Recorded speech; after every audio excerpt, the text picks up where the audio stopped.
इंसानियत जिंदा थी, जिंदा है, जिंदा रहेगी और इंसान ही इस्लाम है। मैं ऐसा समझता हूं। जब करबला की कुर्बानी हुई, दूसरे धर्म के लोग भी मदद कर रहे और मदद करने वाले लोग ये नहीं देख रहे हिंदू है, मुसलमान है या ये यहूदी है या मुसलमान, देख रहे थे क्या? नहीं, वो हर जो पिटा हुआ था, जो जख्मी था, उसको पानी पिला रहे थे, उसको खाना खिला रहे थे, उसकी मदद कर रहे थे। यह है इंसानियत।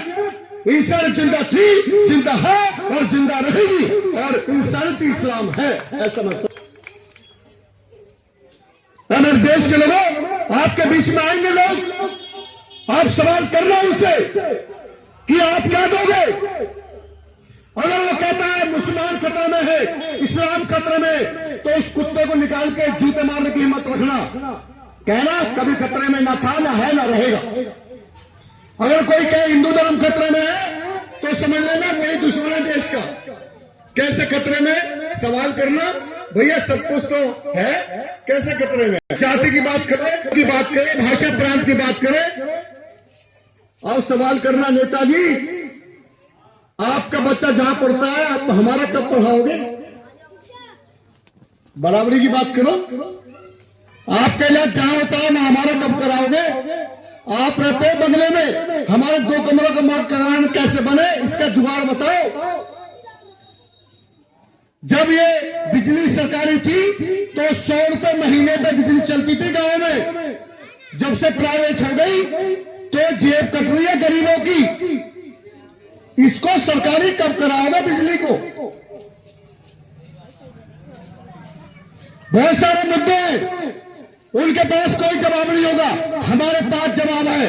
भाई चंद्रशेखर आजाद के पास, अगर इस उत्तर प्रदेश के सीएम बनेंगे भाई चंद्रशेखर आजाद, तो हम डीएम का बच्चा हो, चेयरमैन का बच्चा हो, विधायक का बच्चा हो, पार्षद का बच्चा हो या दरोगा का बच्चा हो या टीचर का बच्चा हो, हम प्राइमरी स्कूल में ही पढ़ाएंगे।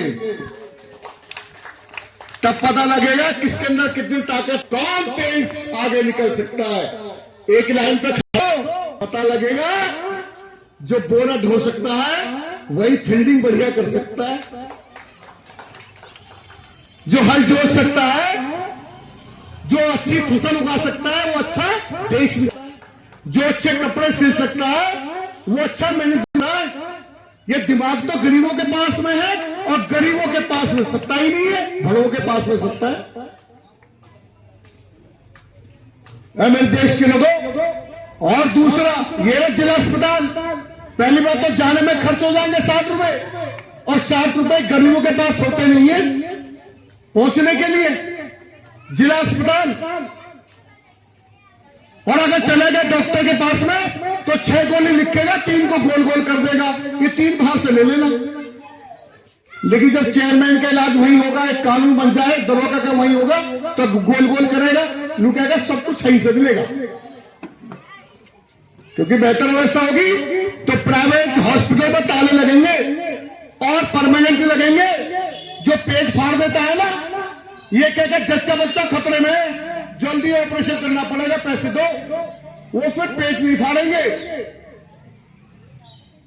जब खान सर बिहार में 3 रुपए में एक्सरा करा सकते हैं तो सरकार क्यों नहीं करा सकती?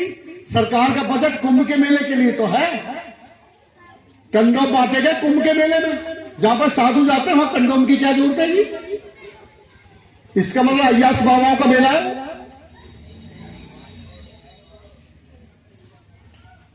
जब कुंभ के मेले का पाखंड का बजट है और ये जो क्या कांवड़ यात्रा निकालते हैं, पूरी रोड जाम कर देते हैं, उसका बजट है। मुख्यमंत्री फूलों की बारिश करता है, उसका बजट है। और दरोगा पैर दबाता है, उसका बजट है। और अपने धर्म के लिए इस देश में अगर नमाज पढ़ता है तो उसको एक जूते मार देते हैं पिछवाड़ पे। क्या आग है आपके सीने में? आपको यकीन है अल्लाह पर? अगर है तो जुल्म के खिलाफ उठिए, अगर है तो इन नफरत लोगों के खिलाफ बोलिए, अगर है तो इस देश में मोहब्बत कायम कीजिए। पड़ोसी भूखा है खाना हराम में लिखा है इस्लाम में। 80 लाख लोग अगर इस देश में भूखे हैं तो आप ही जिम्मेदार हैं कि आप बोलते नहीं। और स्कूल बंद कर रही है गवर्नमेंट, प्राइमरी स्कूल बंद कर रही है, कर दिए 5000 स्कूल। जब हमारी पार्टी ने धरना प्रदर्शन किया, ज्ञापन सौंपे, और भाई ने चंद्रशेखर आजाद ने जब संसद में बात उठाई तब रोक लगी। रोकने लगाते तो हम तो तैयार है ना, हर तरीके से तैयार है, डंडा झंडा दोनों में दम है, तन मन धन गन से भी तैयार है। रिकॉर्ड हो रहा है, डाल दीजिए सोशल मीडिया पर, हमें कोई परवाह नहीं। जब नफरती लोग हर तरह से तैयार हैं तो मोहब्बती लोगों को भी तैयार रहना पड़ेगा। दुश्मन की छाती पर पैर रख के आंखों में आंख डाल के बात करनी होगी। और भाई चंद्रशेखर आजाद दुश्मन की छाती पर पैर रखकर, नरेंद्र मोदी की आंखों में आंख डाल के, अमित शाह की आंखों में आंख डाल के संसद में बात करते हैं या नहीं करते? करते हैं।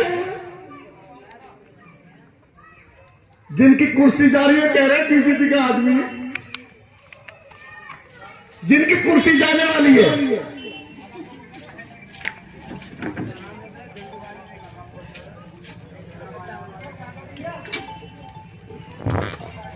मेरे सौरासी जो मेरे राजनीतिक और सामाजिक गुरु हैं, जिन्होंने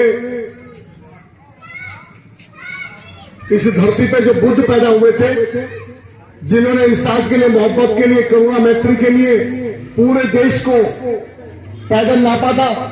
बुद्ध के बाद 2500 साल के बाद अगर इस देश को कोई प्यार करने वाला आदमी, अगर इस देश को अपने कदमों से नापने वाला कोई आदमी है तो मेरे बीच में सोरा सिंह जी हैं। और इस देश को दिल से मोहब्बत करने वाला कोई आदमी है तो दूसरे हमारे भाई चंद्रशेखर आजाद हैं। और ये दोनों एक साथ है देश के मुद्दे पर, दोनों एक साथ है। लोगों ने राजनीति करने के लिए नफरत को चुना, लेकिन भाई ने मोहब्बत को चुना, भाईचारे को चुना। लोग बेरोजगार कर रहे हैं, भाई चंद्रशेखर आजाद रोजगार की बात कर रहे हैं।